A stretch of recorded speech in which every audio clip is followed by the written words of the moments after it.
The Indian Miss World and the Rage of Muslims of the World. A novel by Dr. A. Ahmed. This story continues the story of the Arab sugar daddy and the beautiful Indian girl and the story of the Indian child bride and the old Arab husband. They were written in English and translated into Arabic by Dr. A. Ahmed. It is a love story narrated in 6 books. Book 3.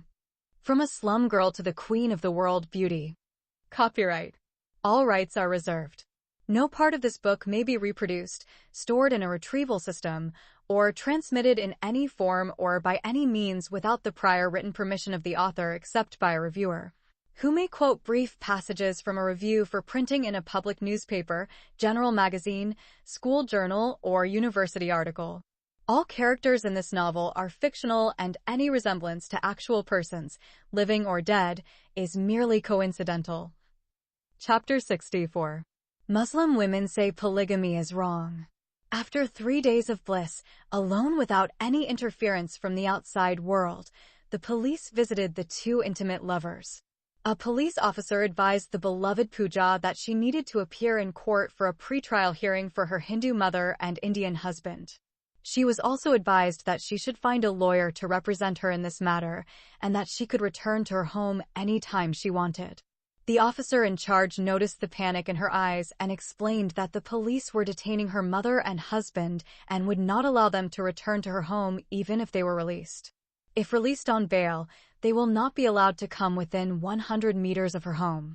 If they do so, she must call 911. Sweetheart Pooja smiled the biggest smile of her life when she realized that she was now free to continue her life with her beloved Uncle Jimmy in their golden castle. There will be no interference from a selfish husband she does not love and a mother obsessed with her love and overbearing. On the same day, the lovers left the hotel and returned to their abandoned castle of love. The king and queen had not been able to return to their palace in the past, but now they had returned to the Golden House. It is the place where they lived together and completed each other. It was the place where the beautiful baby princess Rihanna needed to be with them. Pooja had already told Uncle Jimmy what had happened to her and their daughter under the cruel hand of her mother and the greed of her Hindu husband. She told him that the American police promised her that they would contact the New Delhi police and try to recover their stolen American daughter. After living for a few days with his beloved Hindu girlfriend Pooja in their golden castle, Uncle Jimmy decides to go visit his first Muslim wife Rahana Khan and his children. When he arrived at the gate of his first Muslim wife's house, he found the house's gate was closed with a huge lock and no one was there. Muslim neighbors informed him that his first wife and their children had left America and returned to India. Moreover, they said that his wife sold the house and returned to her motherland forever. Jimmy fell to his knees and started crying like a little boy who had suddenly lost his mother. He never expected his first Muslim wife to do something like this without his permission or informing him. Once Jimmy got over the impact of the painful news, he went to one of the leaders of the Muslim community to ask for his advice and counsel. The house was in his first wife's name because she was the one who bought it with her own money when they had newly arrived in America. After being miraculously released from a women's prison in Jeddah City and having her life saved by an American CIA team from the cruel punishment of stoning to death, Rahana Khan received from the Saudi royal family $1 million in compensation. When she arrived in the United States, she used some of that money to buy a house and a taxi for her husband. Therefore, Jamal Khan did not contribute anything to the purchase. However, American law will not allow his wife to take his children from him and return to India forever without his knowledge and consent. For this reason, he tends to go directly to the police and file a complaint against his first Muslim wife, accusing her of kidnapping his children. After rethinking, Jimmy decided to go to a Muslim religious leader and ask his advice before going to the police. When Jimmy arrived at the Muslim community leader's office, he was faced with another unpleasant surprise. The religious leader handed him his official divorce certificate entrusted to him by his former Muslim wife, Rahana Khan. The leader told him that his ex-wife went to court and asked for a divorce. He also told him that the court granted her a divorce on the grounds of adultery and polygamy. Jimmy received notice of the upcoming action while in prison, but threw the papers away thinking his first Muslim wife couldn't be serious. Whenever the guards handed him court papers, he would sign the summons and throw the papers in the trash, thinking he would make things right once he was released from prison. With trembling hands, Jamal Khan received the divorce decree. He tried to find out from his religious leader the reason for his first wife's decision to leave the United States and return to India.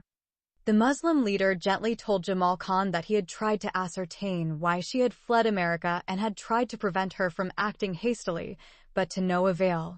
He also said that his ex-wife did not tell anyone about the reasons for her return to India. The religious leader told Jimmy that no sane Indian could leave the promised land of infidels, flowing with honey and money, and return to the hellish land of India from which he came. Rahana Khan leaving with her children remained a mystery that no Indian Muslim could explain. After receiving this heartbreaking news of his divorce, Jamal Khan went to some Muslim girlfriends close to his ex-wife and tried to find out from them why his first Muslim wife decided to divorce him, take his children, and return to India. None of them were able to help him or give him an acceptable explanation. All of them collectively believed that his shameful relationship with the Hindu girl was the main reason, which prompted his first Muslim wife to divorce him and punish him by depriving him of his children. They told him, a Muslim woman cannot tolerate her husband having a sexual relationship with another woman. Jimmy told them that he married the second Muslim woman in accordance with the Holy Quran of God and the blessed Sunnah of his infallible Prophet Muhammad. The Muslim women told him exactly how they felt and said to him that no Muslim woman would agree to share her husband with another woman, even if their religion allowed it. A Muslim woman went down the record, and she is one of the boldest Muslim women in America, and her name is supposed to enter the Guinness Book of World Records when she said to Jamal Khan to his face, even if God permitted it in his Holy Quran or his infallible Prophet Muhammad permitted it in his blessed Sunnah, and he did it while he was alive, it's still wrong. Polygamy is very evil and wrong. From those conversations and exchanges with Muslim women, Jimmy learned a great lesson in wisdom. He discovered that for more than 2 years, he had been trying to love 2 women and treat them as equals. His experience proved that marrying 2 women at the same time and trying to love and treat them equally is practically impossible. He understood that no man in the world could love and satisfy 2 women at the same time. He concluded that his relationship with his first Muslim wife died the first day he fell in love with the little girl he picked up in front of the women's prison. Since then, he has been trying to fulfill a religious duty and selfishly imprison his first wife to be close to his children. His marital indiscretions cost him his first wife and children and sent him to prison for 2 years. Now all he has is a criminal record and the remorse that will follow him for the rest of his life. Jamal Khan recalled how his ex-wife, Rahana Khan, was loving and loyal to him. When he was sentenced to 14 years in prison with hard labor in the city of Bombay, his beloved girlfriend Rahana Khan spent a lot of money to get him out of that corrupt, dirty prison after he spent 3 terrifying years behind bars. She is the one who brought him with her to the promised land for many peoples of the Third World, the United States of America. If it were not for her, he would be there to this day suffering and rotting in the most treacherous prison in the world, which is euphemistically and metaphorically called the Indian prison. When they came to America, she was the one who took care of him and encouraged him to work as a taxi driver. It was she who bought him a car and allowed him to use it in his taxi service. She gave him 2 beautiful sons. She made her first son, Irfan Khan, whom she conceived and gave birth to through rape in the women's prison in Jeddah City, treat him like his father. After all this, what reward did the Muslim husband Jamal Khan give to his loving and devoted Muslim wife Rahana Khan? He fell in love with a young girl like his own daughter and forgot his commitment to the mother of his children and his beloved and faithful wife. He deprived his first Muslim wife of her rights as a wife to be loved and honored and treated her as if she were a babysitter for their children. After falling in love with the young Indian girl, he lost interest in his first Muslim wife and rarely slept with her. When she learned that he had married another woman and that there was a child from his second secret marriage, she did not kick him out of her house or ask for a divorce. She tolerated his betrayal and continued to respect him as her husband. Jimmy realizes too late that his mistake was not being grateful to the woman who stood by him during very difficult times for the sake of just an affair. He cried bitterly over his grave mistake and the loss of his family. Jimmy still believes that his Indian girlfriend, Aphrodite Krishna Khan, was behind his unjustified divorce and the sudden departure of his first Muslim wife. He believed that Amrita Khan threatened his wife Rahana Khan and made her run away to protect her life and the lives of her children. After all, Aphrodite had a lot of money, and she could have paid someone enough to terrorize Rahana into leaving the country and fleeing to India. So, Uncle Jimmy returned to his girlfriend Pooja Patel's mansion and had a big fight with her. He accused her of forcing his Muslim wife to divorce him and leave the country. He also accused her of paying some dangerous American gangsters to scare his first Muslim wife and their children. Pooja cried like a little girl and vehemently denied all the accusations he made against her. When Jimmy threatened to leave her forever, his ex-wife, Pooja, fell in front of him, grabbed his legs, kissed his feet while on her knees, and begged him not to leave her. She told him how much she had gone through and how much she had sacrificed to be with him again. She said that she abandoned her loving Hindu mother Rani Krishna and ran away from her educated Hindu husband Rahul Patel because of her love for him. For his love, she left her homeland, India, and returned to America after being away from him for several months. The long separation did not make her forget him or make her lose her love for him. She told him that she would pay for everything, including flight tickets and hotel accommodation if he wanted to go to India to search for his first Muslim wife and children, and she even said that she would go with him. She will travel with him to Bombay and help him find his family. They can also search for their stolen infant daughter, Rahana, at the Christian orphanage in New Delhi. Additionally, she said that she would love to return to India to search for her beloved Muslim biological mother, Rahana Khan. Her tears and pleas somehow convinced her Uncle Jimmy that she was sincere and had nothing to do with his first wife's decision to divorce him and leave America. Although Jimmy believed her words, he told her that he would not leave any stone unturned to find out why his first Muslim wife divorced him, took his children, fled America, and returned to India. Chapter 65. Complaint against incest. After appointing a legal advisor and several court appearances in the incest case, Pooja Patel, who also goes by the names Aphrodite Krishna Khan, Amrita Khan, and Ifat Khan, received an official letter from the court informing her that her marriage to Mr. Rahul Patel has been declared void of any marital bond, based on reasons of coercion and blackmail. Therefore, she is no longer legally obligated to live with her ex-husband. The CIA secured the release of the baby girl of Pooja Patel from the Malayali Christian orphanage in New Delhi with the help of Indian Central Government services and Indian police officials. The infant daughter, Rihanna, was then returned to her parents in the United States of America. Soon after reuniting with their daughter, Pooja and Jimmy got married again. The lovers found it socially unacceptable to raise their daughter as unmarried sexual partners, something immigrants from third world countries, especially those from Islamic countries, rarely do. Once again, the lovers said their wedding vows to each other. But this time they did not hide behind a mosque imam or a Hindu pundit behind a sari veil, but got married in a civil ceremony. Father, mother, and daughter traveled to Hawaii and enjoyed 2 weeks in earthly paradise. The two lovers enjoyed their second civil marriage and their second honeymoon 100 times more than they had enjoyed their first halal Islamic marriage. The presence of their beautiful daughter, Rahana, increased their joy and happiness. After returning from Hawaii, the newly married couple lived in Pooja's luxurious house. Their return was not without trouble, as Pooja's Hindu mother Rani Krishna once again challenged the legality of her daughter's second marriage to the evil Muslim man who brainwashed her and deprived her of her daughter. While in prison awaiting trial, Rani Krishna informed her lawyer that Mr. Jamal Khan was her adopted daughter's stepfather and therefore, according to American law, could not marry his stepdaughter.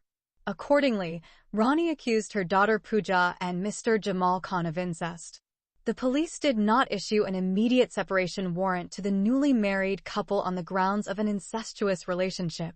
They first decided to confirm the relationship between the couple.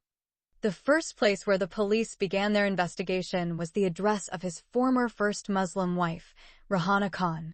The police visit revealed that Rahana left America and returned with her children to India. They then went to the house of the suspects Jamal Khan and Pooja Khan. Jamal and Pooja strongly denied any family closeness between them at the time of their first Islamic marriage. Pooja told the police that her biological mother, a Muslima woman, lives in Mumbai and has never traveled to America before. Jamal told police that his ex-wife had 2 sons together. He admitted that his ex-wife had given birth to a son from a previous relationship before he married her. He also said that the boy's name was Irfan Khan, who adopted him as his son according to American customs. In addition, he recalled that his ex-wife had a 7-year-old daughter with whom she traveled from India to Saudi Arabia many years ago. But Jamal Khan failed to remember the name of his ex-stepdaughter. Upon her return to Bombay, his girlfriend Rahana Khan told him that she had lost her daughter in a car accident while they were living in Jeddah City. In Rahana Khan's absence, the police were unable to conduct a standard DNA test to verify Ronnie's claim. As usual, investigations of the 2 suspects revealed that they both had criminal records. Jamal Khan's history did not reveal much except that he was convicted of polygamy. He was then imprisoned for 2 years, fined $10,000 as debt to society. Pooja Khan's criminal record revealed a lot to the police. She was convicted by a Mumbai court on charges of perjury and lying to the court in a character assassination attempt against a high-ranking film director in the Bollywood film industry. She was imprisoned for nearly a year before the charges were dropped in her favor. After her release, she won the Miss India contest. After that, she participated in the beauty pageant held in London and won the title of Miss World. When she arrived in America 3 years ago, she was accused by her cousin's ex-girlfriend of being a Muslim terrorist and detained for a month and a half, but was acquitted of all charges when the FBI was unable to confirm the accusations. Through information provided by her Hindu mother, Rani Krishna, the police learned that Pooja Khan had become her adopted Muslim daughter. Rani was unable to provide any concrete evidence to prove that Pooja's real mother is the woman to whom Jamal Khan was married for more than 11 years. Somewhere along the line, the former Indian Miss World Aphrodite Krishna Khan's criminal record found its way into the media. One of the most popular newspapers published an article titled, "Former Indian Miss World in an Incestuous Relationship with Stepfather." An attention-grabbing headline has a very long and detailed reveal of information that follows it. Her previously undisclosed history was covered by the FBI. It stated that the former Indian Miss World made a statement that angered millions of Muslims around the world and stirred religious feelings.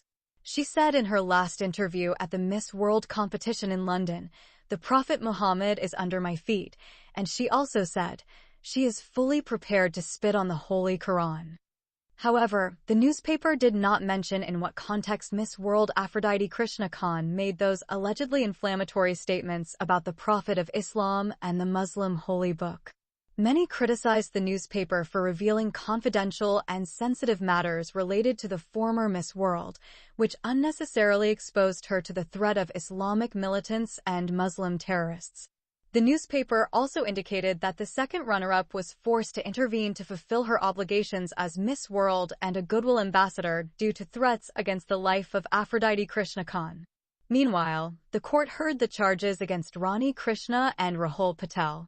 The jury found them guilty as charged. Accordingly, the judge sentenced Rani Krishna to 20 years in prison and Rahul Patel to 30 years in prison on all charges. As they had no previous convictions, the sentences were reduced to 5 and 10 years respectively. Then the court ruled that the $5 million that mother Rani Krishna took from her adopted daughter's account as dowry and transferred to Rahul Patel's account in the so-called arranged Indian marriage was an act of theft and a felony.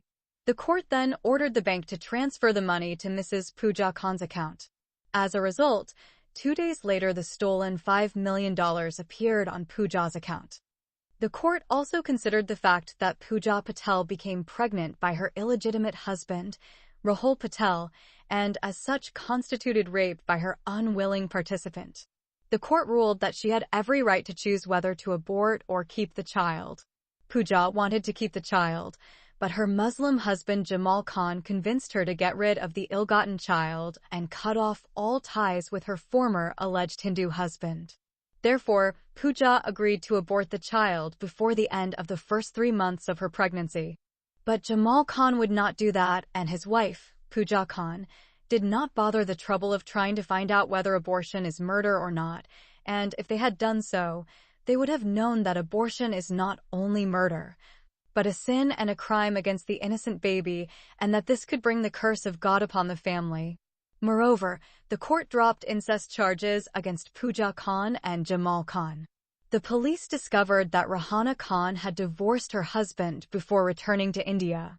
Therefore, the court concluded that whether Rahana Khan is Pooja Khan's biological mother or not, the charges are invalid and have no legal offense on the basis that she divorced her husband before leaving America.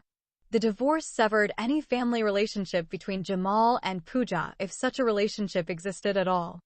Meanwhile, the condemned Hindu mother Rani Krishna repented for some of her sins and accepted her 5-year prison sentence as punishment from her Hindu gods for the terrible sins she had committed against the innocent Muslim child Rahana of her adopted daughter. But she refused to see that she had done anything wrong by trying to separate her Hindu daughter, Pooja Patel, from her evil Muslim kidnapper and rapist, Jamal Khan, known as Uncle Jimmy. Moreover, she cries day and night in prison because she lost her adopted daughter and her stupid daughter returned to captivity in the hands of her Muslim abuser.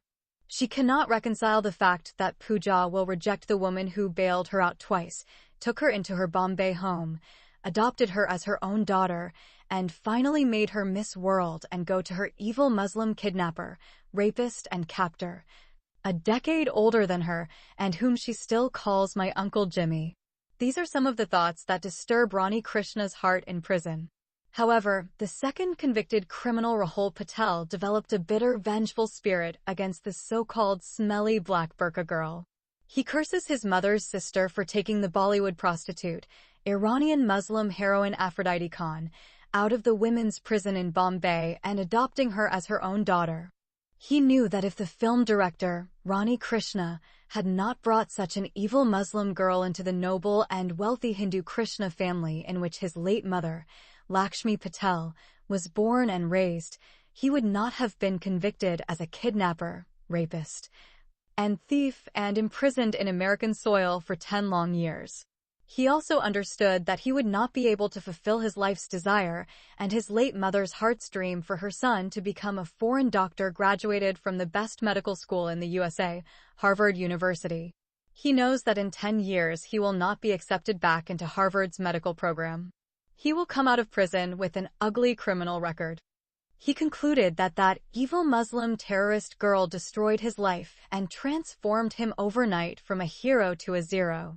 For this reason, he swore by his Hindu gods and goddesses, Rama, Krishna, Durga, and Lakshmi, that when he gets out of prison, he will search for her in all American 50 states, and when he puts his hands on her, he will skin her dirty skin while she is alive. He even invoked an oath to his monkey warrior god Hanuman that he would burn her adulterous body with fire and reduce it to ashes. Chapter 66. Miss World and American Feminists. After the trial, former Miss India World Aphrodite Krishna Khan and her Muslim husband Jamal Khan, known as Uncle Jimmy, felt free to live and enjoy their lives forever. Those who planned their eternal separation received just punishment under American law. Now everything seems to be going their way. They have one of the most beautiful daughters in the world. They have millions of dollars in the bank. They have an exceptionally beautiful home. They have a new car. They have everything a new family wants and needs. All the entertainment they desired was purchased and installed in their castle of love. Most importantly, they are now free to love openly, without fear or shame. From the depths of oppression and abuse, they are now among the happiest people on earth. They kept their daily lives simple, enjoying each other on a never-ending holiday sequence. The rich wife once again forbade her lover from doing any work. She just wants him to be by her side, giving her the love she has been denied since her childhood. She has spent many years of her life providing cruel and humiliating pleasure to two other selfish villains, the hunchbacked old bedfellow, the square-headed squaw Sheikh Ahmed, and the notorious womanizer and film director Mahmoud Khan. And her time with her handsome lover, Uncle Jimmy, is a therapy of sorts, or closure if you will. Her simple pleasure is enhanced when she remembers the difficult times she spent with her former kidnappers and rapists, Sheikh Faiz bin Ahmed, Mahmoud Khan, and Rahul Patel, and the abuses she suffered in the filthy Indian prison cells in the cities of Bombay and Pune.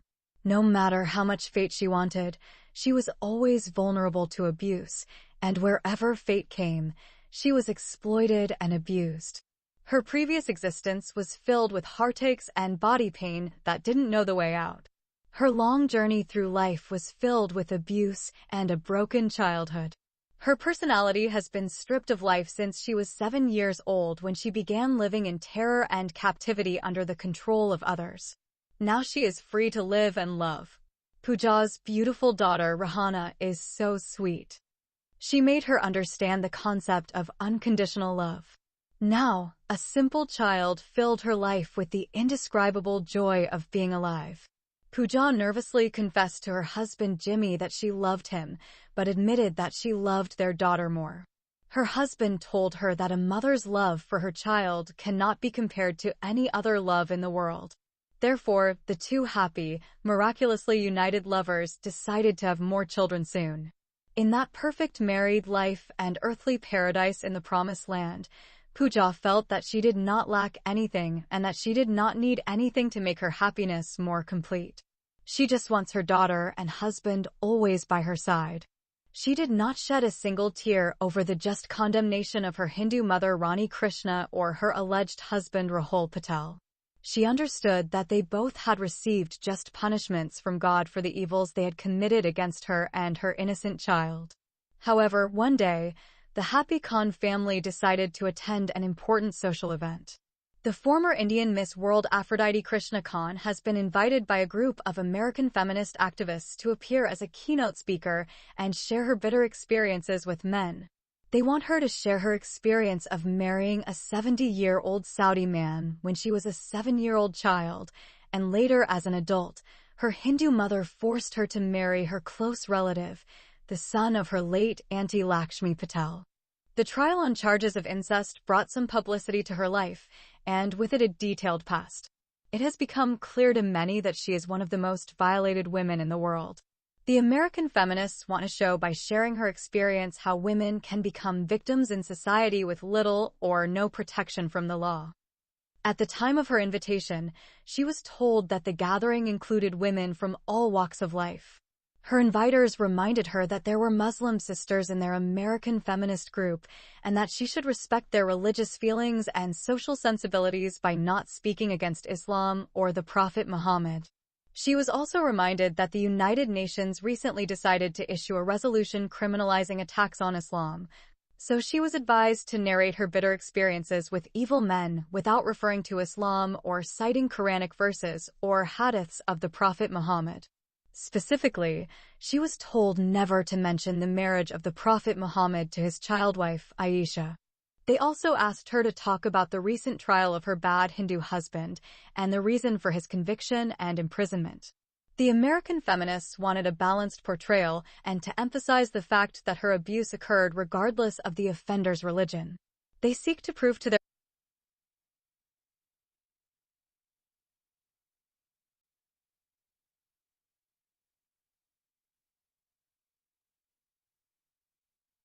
Specifically, she was told never to mention the marriage of the Prophet Muhammad to his childwife, Aisha. They also asked her to talk about the recent trial of her bad Hindu husband and the reason for his conviction and imprisonment. The American feminists wanted a balanced portrayal and to emphasize the fact that her abuse occurred regardless of the offender's religion. They seek to prove to their audience that the mistreatment of women is a real and ongoing reality, whether of men from Muslim, Hindu, Jewish, or Christian communities. They also wisely asked her to conclude her speech by mentioning her current loving Muslim husband, Jamal Khan. Overall, they are very careful to coach the guest speaker, former Miss World Aphrodite Krishna Khan, on what she should talk about and what she should not mention at all. The American feminists did not leave any loophole for any possible attack on Islam by their spokeswoman. They deliberately ignored the responses of Muslims at the Miss World event in London. Some of her hosts had already done their online research homework on her background and realized that what she said about the Holy Quran and the Prophet of Islam at the Miss World competition in London was a pivotal point in her life, prompting some of her critics to describe her actions as a vicious and provoked attack on Islam and the Prophet Muhammad. They did not ask her about her pioneering and successful acting role as a beautiful Iranian Muslim heroine in a Bollywood film. They only want her to talk about her violations and nothing about her successes. The American feminists and all other Western students have been brainwashed by their schools and universities about the true teachings of Islam. Unfortunately, in many Western universities and high schools, Islam is always presented to students as a good and peaceful religion. Radical Muslims and Islamic terrorists are seen as carrying a twisted version of Islam. Muslim men who mistreat their women are believed to be violating their Prophet Muhammad's loving teachings on the treatment of women. These Western educational institutes deliberately ignore and suppress any evil teachings of Islam. For example, Islam has imposed many misogynistic teachings and evil practices against women such as female genital mutilation, child marriage, forced marriage, wife-beating, polygamy, temporary enjoyment marriage, or temporary sexual pleasure, and forced wearing of the hijab, including niqab and burqa, or burkina, abaya, and jilbab, honor killings, forced illiteracy of women, forced isolation, and solitary confinement in the home, among countless other evils imposed by Islam on females. In fact, in many Muslim countries, women are forbidden from going to school, working, praying in the mosque, the gym, public parks, swimming at the beach or public swimming pools, or wearing trousers, shirts, shorts, or panties, or driving a car, motorcycle, or bike. They are prevented from falling in love or choosing their life partners. All these restrictions and practices against women are considered by American feminists to be Arab customs and have nothing to do with Islam. However, the simple fact is that these restrictions on women are widely practiced in many Islamic countries and societies and have religious justifications derived from the Quran and the authentic hadiths of the Prophet Muhammad. Muslim professors and researchers in the West turn a blind eye to these evil practices and teach their students and readers that Islam honors women, places them in the highest social status, and equates them with their male counterparts. On the contrary, Christianity is taught in Western universities and schools as a backward religion that for many years tried to prevent scientific discoveries and the modernity movement and was behind the Dark Ages in Europe. Writing or speaking negatively about Islam is almost a crime in some Western universities. Western students are not encouraged to consult the internet or the media to learn about Islam. A student may fail his or her exams or get low grades if he or she disobeys his or her professor and writes negative things about the Prophet Muhammad. Meanwhile, more than 2,000 feminist women crowded into the hall where former Miss World Aphrodite Krishna Khan was scheduled to speak. Most of them are American women, with a fairly large number of Muslim women. The Islamic unit consists mostly of female students from nearby high schools and universities. There's a strong media presence, as she was informed that she does not have to answer questions asked by the audience after her speech, and she does not need to answer media questions or give any interviews. On the day of her speech to feminist crowds, the former Miss World faced a last-minute snag. She had planned to arrive in her new Mercedes with her Muslim husband, Uncle Jimmy, as her driver because she had not yet obtained her driver's permit. As is the case with all famous women, the beautiful Iranian heroine and Bollywood actress took the time and effort to look her best. After all, she is a former Miss India World. She wore a dress purchased especially for her evening speech and thought she would complement the ensemble with her crown. The idea of wearing a crown seemed appropriate to her husband, but he decided not to hurt her feelings by saying anything. By this time, Jimmy has become accustomed to his young wife's childish and embarrassing behaviors. On that day, Pooja Khan was happy and excited. The preparation and urgency reminded her of days gone by when she was a Miss World contestant in London. She spent hours applying makeup and even more getting dressed. Her Muslim husband kept reminding her to hurry so as not to be late for her appointment. He and their daughter, Rihanna, have been dressing up for a long time. Finally, after all the finishing touches were put on her long hair and makeup, the lovely beauty queen Aphrodite Krishna Khan came out of the dressing room and stood in front of her husband, Uncle Jimmy.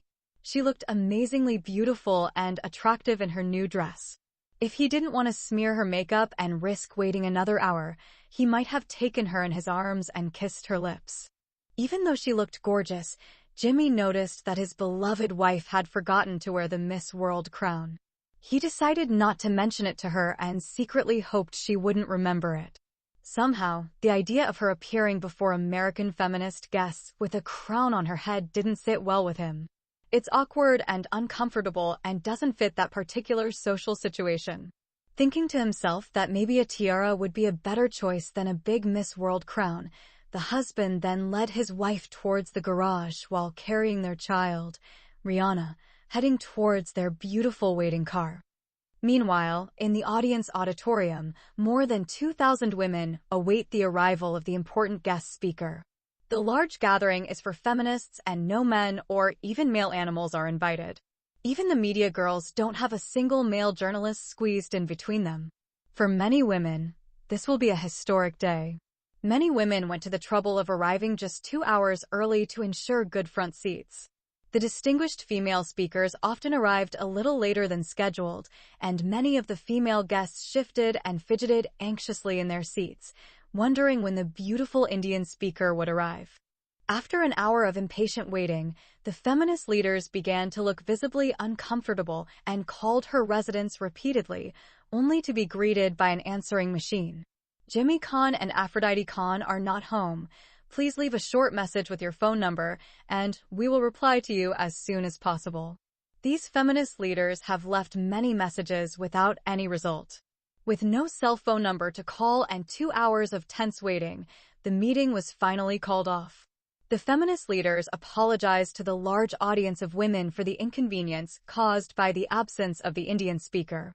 However, these ladies seethe in their hearts with anger at this irresponsible Indian woman who did not show up or call to explain the reason for her absence, as required by etiquette in such critical situations. Even her Muslim husband, Mr. Jamal Khan, did not call or show up to explain the reason behind the absence of his Muslim wife, Mrs. Aphrodite Krishna Khan. The organizing committee of the Angry American Feminists celebration decided to find out why the guest speaker was not attending. They decided that if she had no legitimate reason for her absence, they would sue her for the costs involved in organizing the important event and the damage she had done to the name of their feminist group. Some of the most vocal members went on the record and have gone on to say to themselves and each other that the only acceptable excuse for former Miss India Aphrodite Krishna Khan's absence would be physical disability, kidnapping, murder, or sudden death through a fatal car accident or major heart attack. Chapter 67. The Cowardly Islamic Terrorist Attack on Miss World. The American feminists could not get an answer to their discontent until they returned home. The news broadcast about the deadly Islamic terrorist attack on a Muslim family answered the questions of the angry American feminist activists and calmed their boiling anger. Every TV channel showed a terrorist attack on a Muslim family. According to the news, a group of Muslim terrorists managed to enter the Khan family home at some point and planted bombs in their car. The family of 3, the husband Jamal Khan, his wife Pooja Khan, and their daughter Rahana Khan, were scheduled to appear at a major feminist public gathering. After leaving their garage to begin their travel to the intended location, the bombs were detonated remotely. According to eyewitnesses, the powerful explosion raised the car to the height of a 3-story building, causing it to explode into pieces. The remains of family members were scattered in a large area of the neighborhood. None of the family members survived the cowardly Islamic terrorist attack. Furthermore, Media reported that the FBI did not reveal the motive behind the attack nor name any suspects, indicating that the matter is currently under investigation. But the local police authority hinted that the Muslim terrorists had carried out a revenge operation against Mrs. Khan over a statement she made when she was crowned Miss World in London. In her statement, Mrs. Khan likened the Prophet Muhammad to her foot or shoe in response to an interview question that was put to her during the final stage of the beauty pageant. She also threatened to spit on the holy books of Islam, such as the Holy Quran and books of authentic prophetic hadiths, because, according to her, they teach and encourage pedophilia and the sexual exploitation of female children, which she claimed she was a victim of in the early years from her childhood. As a result, some Indian Muslim terrorists attempted to assassinate the new Miss World upon her return to her country, India, but she was able to thwart their attempts at Mumbai International Airport. Fearing for her life, Mrs. Khan immigrated to the United States of America and lived her life in isolation underground. During her self-imposed exile, Mrs. Khan hid her identity in a black Islamic burqa and never showed her face in public. Her identity as former Miss Indian World Aphrodite Krishna Khan was largely suppressed, and she even passed herself off as Hindu, taking the name Pooja Patel. She officially converted to Hinduism at the time of her first marriage in New Delhi, but eventually divorced her Hindu husband and began an incestuous relationship with her mother's former biological husband, a Muslim man. After eloping with her stepfather, Pooja converted to Islam again and married him. Her Hindu ex-husband questioned Pooja's new marriage to her stepfather and accused them of incest. However, the U.S. court dismissed her case because her Muslim mother had already divorced her husband, thus removing any family ties.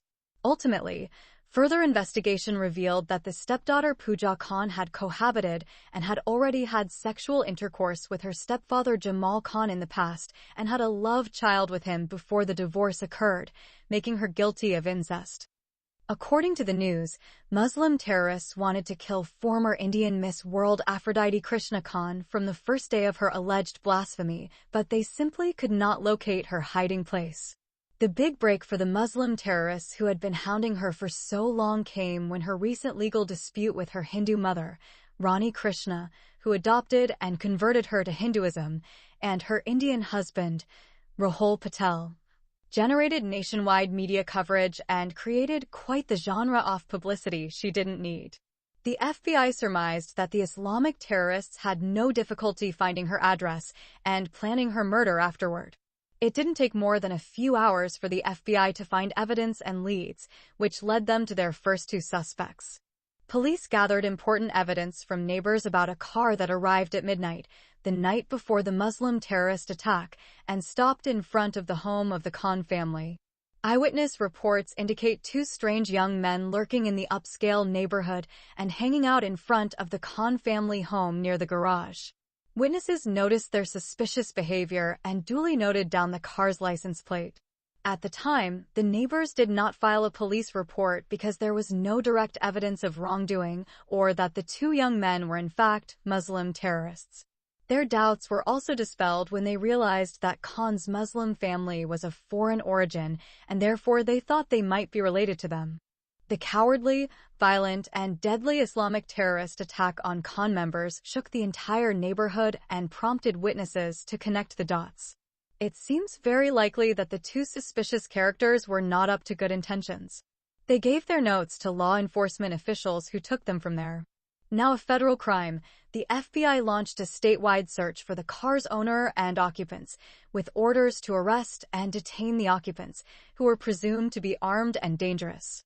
The vehicle was intercepted by a highway patrol unit several miles from the city.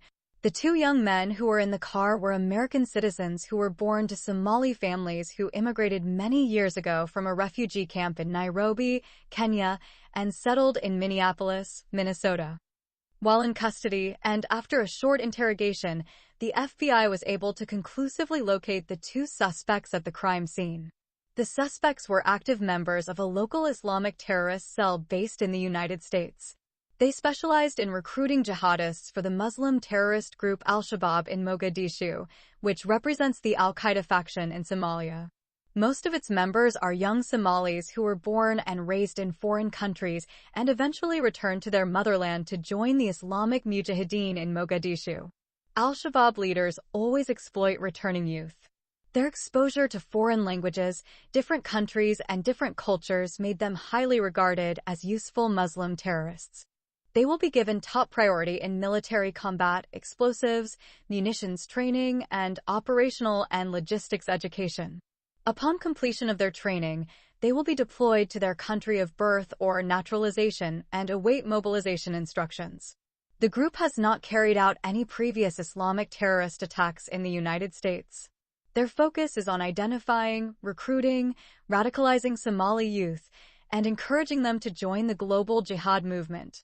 The jihad movement, which has its roots in Osama bin Laden's organization and now poses a global threat, helps Somali youth return to Somalia after convincing them to join al-Shabaab. They will return as full-fledged sleeper cells, far more effective than the typical local Somali recruit. Ongoing investigations by the FBI have revealed how the 3 members of the Muslim Khan family were eliminated. The suspects easily planted bombs and booby-trapped the family's remote-controlled car inside the garage. It was around midnight while the Khan family was sleeping when the suspects planted 2 explosive devices under the family car, covered their tracks, and left the house. They then returned to their car parked outside, where they spent the night sleeping, 1 block away from their target. They slept and rested in shifts until 12:30 p.m. In the afternoon, they noticed the 3 members of the Khan family, father, mother, and daughter, leaving the garage of their house. The moment the Muslim family's car reverses and exits into the street, the 2 Muslim terrorists detonated the double explosive devices placed under the car. By the time ambulances, fire engines, and a fleet of police cars arrived, the 2 suspects had long fled. The 3 members of the Khan family are not the only human victims of the cowardly Islamic terrorist attack. The massive size of the explosion claimed the lives of passers-by and neighbors who happened to be outside enjoying their day or going to work. According to eyewitnesses, the powerful bombs exploded the bodies of passers-by and pushed them to an incredible height. The bodies of those victims exploded into pieces and were scattered over a wide area. Members of one particular family were frightened to death when the severed head of a male victim arrived at their 5th-floor apartment, broke their window panes, and finally entered their living room where they were watching television. That severed human head caused indescribable terror for their children and women. The police noted injuries, deaths, car accidents, heart attacks, and fainting spells among residents. They were all taken to local hospitals. The bodies of the 3 Khans were among the last to be evacuated. While the media reported numerous accounts of how events unfolded, they collectively focused on the cause of the Islamist terrorist attack and attributed it to a single provocative statement uttered by the victim, former Miss India, and Miss World Aphrodite Krishna Khan.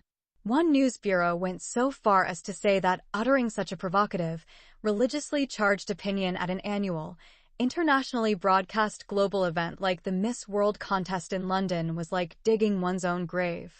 Indian Muslim beauty queen Aphrodite Krishna Khan has been blamed for her sudden and cruel death.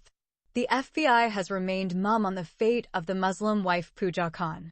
They allowed the media to continue spreading the news that Mrs. Khan was killed inside the car alongside her husband and daughter. They did not reveal additional information about the case of members of the Muslim Khan family until after the 2 suspects were arrested and interrogated. According to the latest FBI statement, at the time the car's bombs were detonated by remote control, Mrs. Khan was not inside, but her husband and daughter were in it, so they were killed instantly. Mrs. Khan's body was found lying unconscious on the doorstep of the house. The FBI speculated that the Muslim wife Mrs. Khan may have returned home to get something she had forgotten. At a press conference, the FBI stated that police may not be able to provide an accurate explanation for why Mrs. Khan was not inside the car when the cowardly Islamic terrorist attack occurred until the victim was mentally and physically fit to be questioned. A hospital source indicated that Mrs. Khan is still in a coma from the shock of the explosion, but she is currently in stable condition and there are no wounds or life-threatening damage to her body. The police ended the conference by saying that Mrs. Khan miraculously survived the assassination attempt planned by Muslim terrorists, but unfortunately, she lost her husband, Jamal Khan, and their only daughter, Rahana Khan, in the cowardly terrorist attack. 3 days later, Mrs. Pooja Khan emerged from a long coma. She can't utter a single word. The only parts of her body that move are her eyes. Her eyes stared aimlessly at the ceiling, reacting only to the light. She could not answer the questions of any of the medical staff or police officers who tried to speak to her. The hospital doctor who gave her last diagnosis ordered her transferred from the intensive care unit to another ward, but kept her in a private room. Needless to say, there is an FBI presence and all employees and other cleaning crew are physically screened and their identity is verified. Exceptions are granted as a courtesy to local police officials. The FBI's police authority knows she remains a prime target for Islamic terrorists. The Somali Muslims failed to assassinate her this time, but they will undoubtedly continue trying. The FBI was not able to speak to Pooja Khan until 1 week later. She came out of her silence and came to terms with her situation and cried hysterically over her huge family loss. She understood that the death of her husband and daughter at the same time meant the end of her life. She concluded that she could not live without them. If she had been given the choice, she would have willingly given her body to be slaughtered by Muslim terrorists instead of killing her loving husband and beloved daughter. Pooja Khan became suicidal and decided to end her life the moment she had the opportunity to do so. Meanwhile, it took the police a long time to figure out how she managed to escape the deadly terrorist attack. Slowly, and with great patience, they realized that moments before the bombs planted under the booby-trapped car exploded, Mrs. Khan had remembered that she had forgotten her Miss World crown in the dressing room and had rushed to get it. But before she got out of the car and went back to get her crown, she asked her husband to move their car out of the garage and that she would join them on the street. Moments after the house closed again and she left with the crown on her head, she remembered something flashing and a loud noise that numbed her ears and paralyzed her body, but she did not remember anything else. She never expected something like this to happen to her husband and daughter. She said that her husband was born and raised a Muslim and never spoke a single word against his religion, Islam, either the Holy Quran or his Prophet Muhammad. May God bless him and grant him peace. She did not understand why the Muslims decided to kill her along with her peaceful husband and innocent daughter. She asked the police while crying, "What did my beloved Muslim husband and our innocent little daughter do to the Muslims that they wanted to kill them? They didn't deserve to die." FBI agents had long understood the mentality of Muslim terrorists, but they couldn't find the words to answer her question, and they couldn't offer her any comfort. They could only try to protect her from further Islamic terrorist attacks. This story will continue to be told in the 4th book, entitled Christina and the Complete Jew. About the author of this novel. Dr. A. Ahmed is a novelist and scholar. He holds 5 university degrees, bachelor's, master's, and doctorate. He earned a doctorate in philosophy and comparative studies of religion from the University of Bombay, India, and a BA and MA in religious studies and philosophy from a prestigious university in Canada. He was born and raised a Muslim, but through his studies of philosophy and comparative studies of religions, he converted to Christianity. He has a unique writing style that can penetrate any religious, social, and cultural barriers and reveal the truth as it is. Moreover, his books rely on eyewitnesses because he witnessed with his own eyes the miserable conditions that Muslim women live in, which are inspired by the misogynistic teachings of Islam. He has written 25 books, but has so far published 10. His books were written in English and translated into Arabic. All of his books revolve around women's issues in Islamic societies and terrorism in Islam. His novels are available to listen to for free on his YouTube page, and he narrates them in his voice in English and Arabic.